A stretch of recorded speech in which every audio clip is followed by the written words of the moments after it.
So it's the 12th of November 2022. So in just 1 month and 19 days, it will be the end of this year already. And we can see how the days, the nights, they pass by. And so the Buddha cautioned us, reminded us, well, what are we doing right now? So we've probably heard before that having been born into this life, we gain this body, this conditioned form. And then as the days pass after our birth, then we gain things. And we take those things to be me and belong to me. So initially it's just this body. This body grows, and we're not aware so much of other things. But as we carry on growing up, then the knowledge that we gain grows and grows. And so the feeling of me and mine also grows and grows. So another way of talking about it is that if all of us wish to be wealthy, all of us wish to be rich.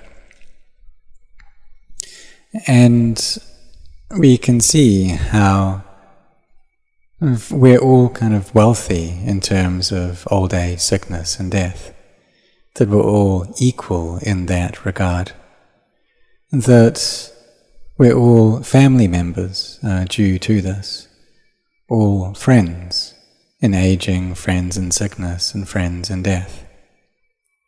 So we should consider this, that we're all family, that everyone in the world is friends. So we should follow this Buddha's teachings, that we should not harm one another. Because what's the point in causing harm to each other when these bodies of ours have to get old and sick and then die? That this old age and sickness and death, it's harming us already. So we should think and contemplate in this way, and how all people, and of all the people that are born, those who make it to the age of 100 are very few. And what's even fewer than this is the people who see the Dhamma and reach the Dhamma. And by seeing the Dhamma and reaching the Dhamma, what that is seeing nature in its truth.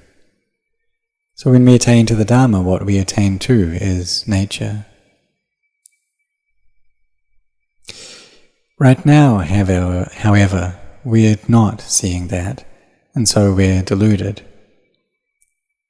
So by seeing what that is knowledge, not seeing is delusion.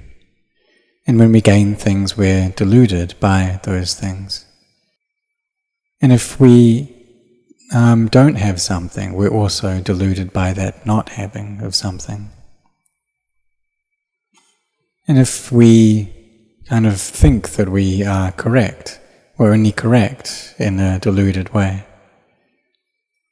So for practitioners, if we have wrong view, then there'll always be suffering coming up, because this is the cause of suffering. So we should see how everyone who's born, even though they may have many things, they're not able to take any of that from this world with them when they die. But people who have wisdom, they'll see that this is an opportunity that they have, this birth, to build up goodness, to create good karma, to give rise to wisdom so that the dukkha, the stress and suffering that we experience, reduces and reduces.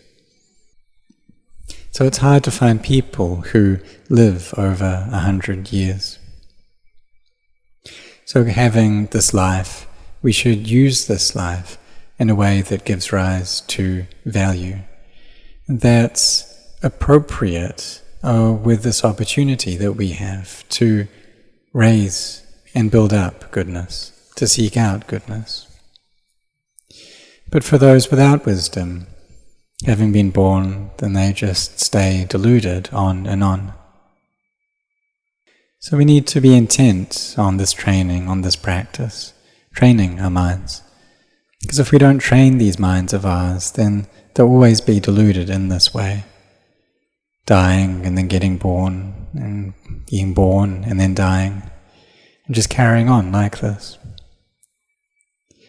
But for us, we're lucky that we have this human birth, and so we have this opportunity to do good deeds. But for the most part, people having been born, they just stay deluded. And then they die, and upon death, they've got a low chance in gaining a human body again. So we need to try to not be heedless, need to put in our efforts to following these teachings of the Buddha. So we're aware of what it is that the Buddha taught, but we can also have this feeling that we're not able to follow those teachings. And that feeling comes from delusion. That delusion closes our minds. We may get the inspiration to put in effort, but then our minds are pulled back again. They're pulled into delighting in this world. And it's this deluded delight in the world that ties the beings of the world here. It fastens us to old age, to sickness, to death, and to birth. So we should contemplate to see the dangers and the drawbacks in samsara. You can see how all the rivers in this world, or the great seas, that we have in all our births cried more tears than all of the water in the ocean. So if we reflect upon this, we can see how this is definitely possible, because we can't count the number of times that we've been born. Even though the tears in each birth may be not all that many, but the number of births that we've had are great. So we go from having things to not having those things, being separated from the things that we love.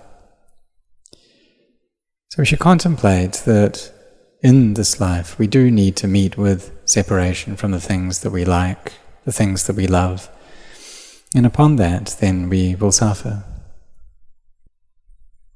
But these days people are seeking out many pleasant things, seeking out to gain things that they love. So it's like Lady Visakha. She had a granddaughter who she loved very much. And when that granddaughter passed away, she suffered. Even though she was a Sotapanna, she still experienced great grief. Because this granddaughter of hers was very skilled at organizing meritorious events. And this was the position that she was given to manage these meritorious events or activities. And she was very good at that. But then she passed away, even though she was quite a young age at that time. And so Lady Visakha experienced much sadness. She had very strong samadhi, but her emotions were also very strong. So she wasn't able to kind of get her head kind of clear about this or contemplate this well. So she went to see the Buddha, and we may well have read the sutta before, that the Buddha said to her, well, if you have 100 things that you love, then you'll have 100 sources of sadness. And Lady Visakha regained her mindfulness upon hearing this, and she understood how, well, this is just normal, and she was able to accept the normality of the situation. Initially, she was deluded in this goodness, because her granddaughter was someone who was very good. But then her mindfulness came back, and she realized that this is just the nature of things. Because she'd seen the Dhamma already, but then she got a bit lost, a bit distracted. But then she managed to regain this mindfulness.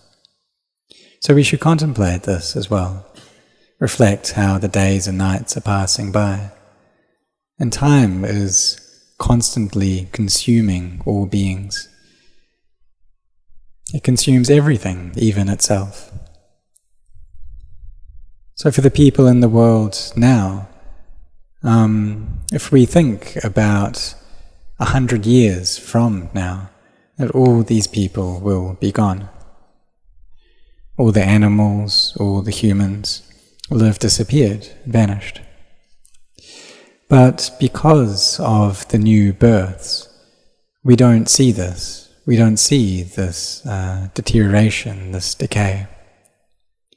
People die, and then new people are born. And so we see that the world is full of people. But if we kind of take a check on the people who are here now, who are currently in this world, then in 100 years' time, almost everyone will not be here anymore, will have died already. This world will be absent of them. So we should contemplate this, reflect in this way, how our lives are unsure, but death is sure. And this is something that I would use myself, a means of reflection, contemplating and repeating to myself that life is unsure, death is sure. I need to die for sure, death is the end of my life. And through this greed, hatred and delusion, even though it may be very powerful, it can be quelled and put to rest, and the mind can come to peace and enter into a state of samadhi. And then this feeling of sobriety, of chastened dispassion can arise. We can see that this is the benefit of contemplating death. Another benefit is that we have this perception of inconstancy and of change, how things aren't sure. And this is very close to wisdom. So when we recite this phrase of contemplating death, then we also bring this into our hearts, and our hearts in turn can come to peace. So if we see people who have many, many possessions, we tell ourselves, well, that's not sure, that they all need to die just the same. That there are those who have, there are those who don't have, and sometimes people go from not having to having. But they should be cautious here as well, to not get deluded in that, because they can then die in a deluded state. And that can all change. And why is that? Well, it's because the truth of this is that it's not there, that we don't really have these things. But our minds attach to them. We gain these possessions, that we attach to them. But really all of it is empty. But the mind still clings all the same, and claims that it's not empty, that it really does belong to me, it is me. And so then we suffer. So we need to contemplate this well, so the wisdom arises. Before this body decays and breaks apart, we need to give rise to wisdom before that point. So in this life that we have left, then we should use that so that it gives rise to value and to benefit. So that we use that life to do good deeds, create goodness. So that our minds can find joy and refreshment in the Dhamma. in the goodness and the skillfulness that we have created. Because we don't reside in this world for a long time. We're not permanent residents here. That we just stay here temporarily. And that's true for all of us. So may all of you set your hearts on this.